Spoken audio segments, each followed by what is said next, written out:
Over 120 million people watched the Super Bowl halftime show on Sunday. Another couple million saw a competing show online.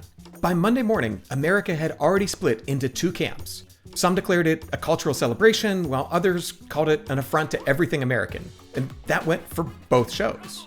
And neither side has it correct. Not because the truth was somewhere in the middle, I actually think it's a lot more interesting than that.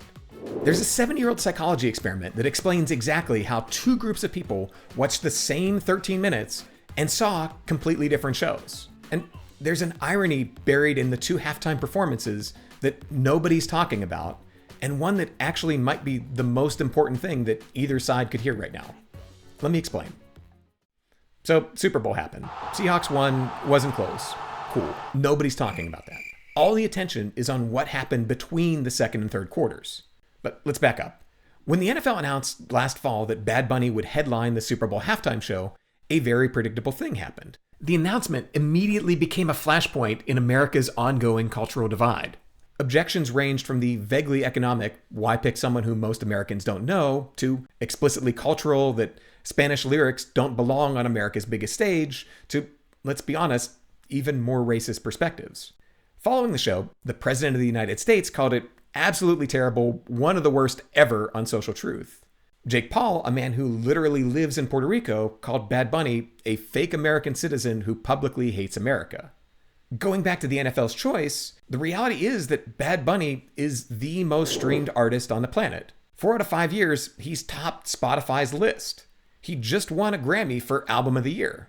Whatever your opinion, the NFL didn't pick him randomly, and for a sports league looking to go global, it makes sense to get the world's biggest music star for your signature event.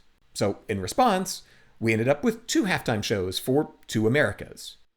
Each supposedly represents their unique set of values that the other side could never comprehend. And that's what I want to talk about, if you're willing to hear me out. I hope that we end up somewhere a little different and a little surprising that's lost in this outrage. But we need to start by understanding how 2 groups could watch the same performance and be 100% convinced that their interpretation of what they just saw was reality. And to explain, let's go to a different game over 70 years ago. There's a famous psychology study from 1954 that I've been thinking about a lot recently.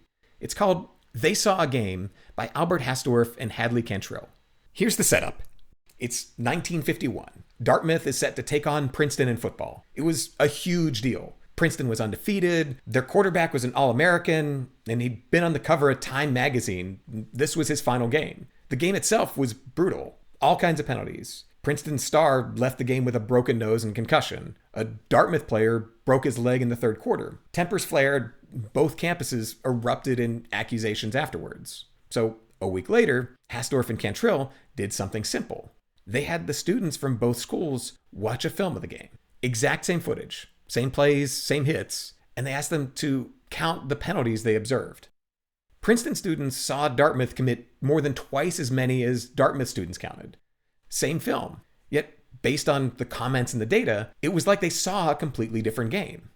The researchers concluded, and this is the part that sticks with me, that the game was actually many different games, and each version was just as real to a particular person as the other versions were to other people. Just sit with that idea for a second. Each version was just as real to a particular person as other versions were to other people. They watched the same footage, and their brains, primed by which side they were on, mentally constructed different realities. Now, fast forward to today. We just watched 2 different halftime shows. Or more likely, some watched Bad Bunny with appearances by Lady Gaga and Ricky Martin, and some watched Kid Rock lip-syncing Ba Wada Ba on YouTube. And each group is absolutely certain that what they watched was the real America. And this goes far beyond halftime shows. The They Saw a Game phenomenon explains some of the most critical, most consequential, and defining moments of recent history. We observed it on January 6, 2021, and more recently in the videos of ICE operations in Minneapolis. Americans watched the same video and perceived it completely differently depending on which side they'd already chosen. Hasdorf and Cantrell's study reveals something more critical. It's not just that we see things differently because we're on different sides. It's that being on a side impacts what we're capable of seeing in the first place. Our tribal identity doesn't just influence our opinion after the fact. It can literally filter what information gets through. We look for points of confirmation. We dismiss points of contradiction. And if we're told before we ever see something that it's not for us, that it's against us, it's an attack, then that becomes our lens. It acts as a barrier, shaping the only reality that we perceive. Months before Sunday, conservative leaders had already written the narrative for their audience about Bad Bunny. Spanish lyrics, un-American, divisive. It was so egregious that they offered their audience alternative entertainment. Before the show ever happened, for many people, the verdict was already in. They didn't need to watch it. They'd accepted the talking points. Their Facebook posts, tweets, or truths were already written, just waiting long enough to make it appear that they had considered the other side and rejected it. And if they did watch, they were watching through a filter that caused them to see an American citizen and the world's most listened to performer appearing before a backdrop that said the only thing stronger than hate is love, and consider it a violation of their values. We saw a show, but we didn't see the same show. So here's where I want to try something different. I want to propose a new lens. If the first and most obvious barrier to the Bad Bunny show was, I can't understand the words, and let's be honest, for a lot of people, that was enough of a trigger that confirmed what they'd already been told. I'd suggest watching it differently. Watch it the way that you'd watch an opera. I know that sounds pretentious, so stay with me. Opera is one of the most celebrated forms of art in Western culture. It's referenced in every sophisticated drama you've ever watched. People get dressed up, dignitaries attend. Operas are pretty much always performed in Italian, German, or French, aka languages that most of the audience doesn't understand. Nobody calls that un-American. Nobody organizes alternative operas to protest against its existence. Now, if you've ever paid attention to operas, the stories are intense. They got infidelity, murder, suicide, revenge, seduction, and scandal. They're themes that go way beyond Bad Bunny or Kid Rock's lyrics. La Traviata is literally about a courtesan dying of tuberculosis after a passionate love affair. Carmen ends with a stabbing. Tosca features political corruption, torture, and a woman throwing herself off of a building. These stories are celebrated because we understand that art reflects the full spectrum of human experience. We appreciate them differently. We let our ears hear the emotion. We watch the performers and we feel what they're trying to convey, even if we don't understand a single word. Can we extend the same cultural generosity to Bad Bunny? So let's try it. Rewatch it or watch it for the first time like that. Let the music carry you. Get into the culture. Watch all of the performers. Feel the energy of what was being portrayed rather than hunting for reasons to reject it. If you do that, you might notice some different things. We start in the sugarcane fields where traditional pava hats pay tribute to Puerto Rico's working history. We then get carried through a neighborhood scene. People playing dominoes, food stands, and a small town gathering that looks like any block party you might have ever been to. Maybe not yours exactly, but you can pick up on the similarities that transcend culture. And then there's the wedding. It was 100% real. An actual couple got legally married mid-show with Bad Bunny serving as their witness and Lady Gaga singing at their reception. Image after well-choreographed image of family, community, celebration, and love. That's what this opera was. Through modern pageantry, there were family gatherings, small-town life, struggle, heritage, and the celebration of the deepest connection between two humans and their people. How do those ideas align with your values?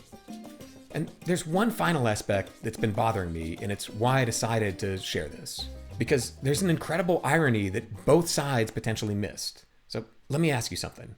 If you felt that Bad Bunny didn't belong on that stage, and the cultural moments of the last few months or maybe even years has you feeling like the world is changing too fast, that things you grew up with are disappearing, the America that you knew is slipping away and nobody's doing anything to hold on to it, to celebrate it.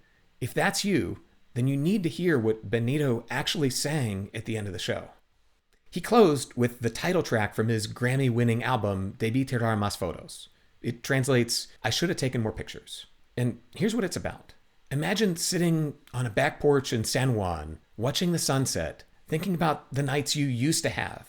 Ones together with friends, playing dominoes with your grandfather, sharing drinks, listening to music, and just laughing together. Well, those nights don't seem to happen anymore. People moved away. Life changed. The neighborhood isn't what it once was. Disfrutando de noches de esas que ya no se dan. Enjoying those kind of nights that don't happen anymore. It's about wishing you could go back, wanting to return to the last time you looked into someone's eyes to tell them things that you never said. Wishing you'd hugged people more, held on to those moments instead of letting them slip through your fingers. Debí darte más besos y abrazos las veces que pude. I should have given you more kisses and hugs the times that I could. And then the realization that no matter how much you want to go back there, that world is gone. Your friends have kids now. Your grandfather isn't going to be around forever. The neighborhood is changing, and you can't freeze it in place. The only thing you can do is appreciate what you have right now, gather everyone together for one more photo, and keep moving forward. Vamos a disfrutar, que nunca se sabe si nos queda poco. Let's enjoy it, because you never know if we've got little time left. That's the sentiment.